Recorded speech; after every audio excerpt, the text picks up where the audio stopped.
it doesn't stem from a place of like me being cocky and thinking I'm better than everyone else. It stems from a place of like, I will do whatever it takes. Okay, so today I'm going to be talking about why I'm excited to be wealthy. So firstly, I've always known that I've wanted to have money. I've wanted to be wealthy. I wanted to be well off. And secondly, I've always known that I will achieve that. And maybe that's just like blind delusion, but I'm sure there's a lot of people that might watch this that feel the same way. Like they've just always known they're going to be wealthy. And I think it doesn't stem from a place of like me being cocky and thinking I'm better than everyone else. It stems from a place of like, I will do whatever it takes.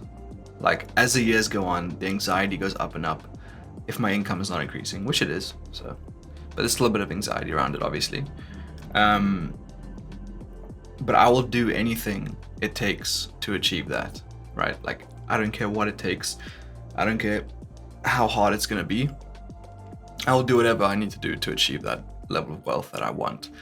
And obviously there's no level, right? There's no number really, but I feel like I'll kind of know when I'm at that point and I'm like, yeah, I've kind of made it now in a sense.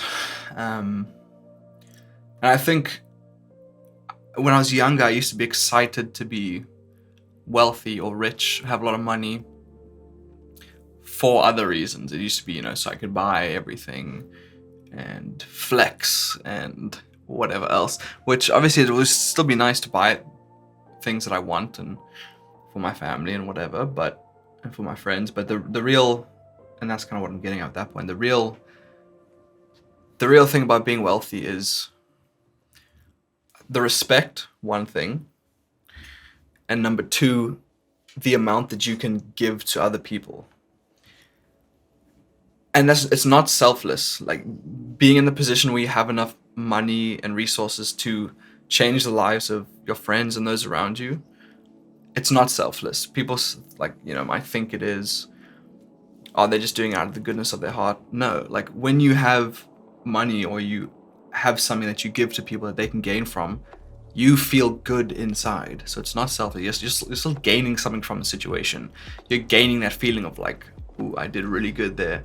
I really helped them out, and that makes you feel good inside. It also makes you feel respected and well liked, etc. So it's not selfless, but at the same time, it's not a negative. I don't think there's anything negative about a situation where you're providing for someone else, and in turn you're getting good feelings back. It feels like a win-win, right? No one's losing out. Everyone's happy.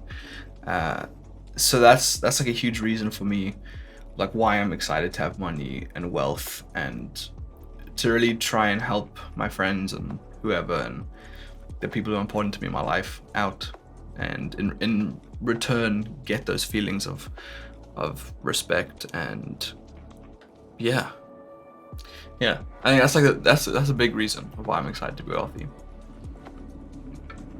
And I didn't pick the easiest career path when it comes to the music industry. Definitely not the easiest to get rich at quick. But I've even thought about starting a side business here or there just to help out. And that's something I might look at kind of soon here.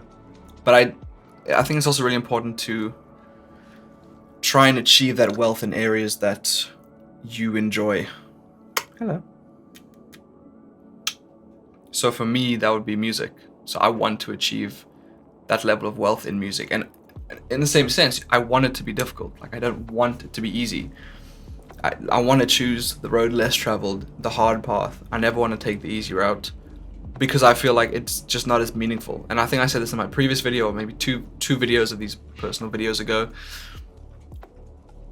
The person that you become when you choose the hard path and when you do what's difficult is the person that's going to be able to handle the wealth and the success that comes your way. So if you just get things easy, you didn't work for it for years and decades, it's not going to mean much to you, because what you put in is way less than what you got out. You could have got a lucky break, or it could have been a real easy industry, or whatever the case may be. And secondly, you're not going to know how to handle that once you get it, because you haven't spent time learning and planning about, okay, when I have money, what do I actually do with money, right? Like there was some story, I mean there's stories like this all the time, but some dude won the lotto or something and got 50 million and he blew it in like a couple years on like strippers and booze. I mean, funny story. But it's just cases like that, right? You don't want to be one of those people. If you have money that can create generational wealth and you have it in your hands, you don't want to be the guy that fumbles that bag, bro. You don't want to fumble that.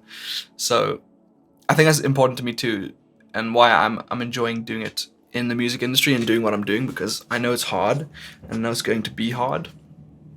But at the same time, it's what I want, because it's going to turn me into the person I need to be in order to handle what's coming my way.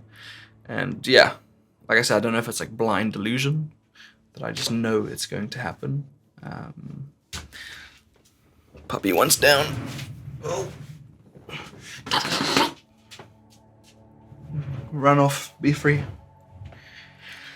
I don't know if it's blind delusion or what it is, but I've just always known that I'm gonna be wealthy, and it's just because I know I'll do anything to get it. No illegal stuff though, all legal. But yeah, I mean that's all I really want to say for this video. It's gonna be a really short one, but yeah, I'm excited to be wealthy so that I can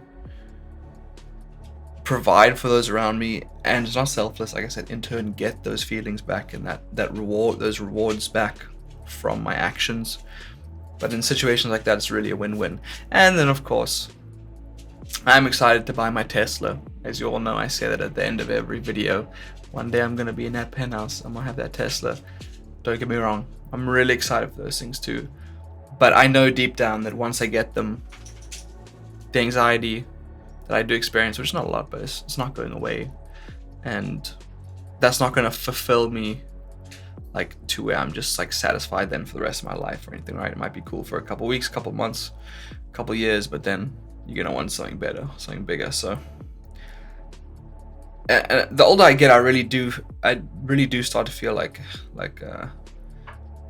life is really about the relationships you have, and as cringe as it sounds to say, like the impact that you leave on the world. And by the world, I mean the people in the world, the people around you. You could be like Elon Musk and change lives of people around you, and then as well inventions for future generations, so therefore leveling up the world. But I'm just more focused on like impacting those around me for while I'm alive and having meaningful relationships. I think that for a long time I kind of saw past that because I was just so focused on making money and surviving. But the older I get, it is more like, yeah, life is really about relationships and how you can teach others and help others with the knowledge you have that maybe they don't have. So that's all I'm really trying to do, is just get to a point where I'm taken care of, my family's taken care of, and then I can start looking outwards. They always say, right, it's like you take care of yourself first, then your family, then your community, then I think it's maybe it just ends there. It might go country and then the world, but yeah, you have to make sure you're solid first. And that's why I'm not upset with the way I've done things, but you, your family, and then your community. So keep branching outwards as you can. But yeah, I'm excited for it. I'm manifesting it. I am speaking it into existence. It's gonna happen in my 20s for sure. And yeah, I'm just excited for it to happen. But yeah, that's the end of this video. Thanks for watching.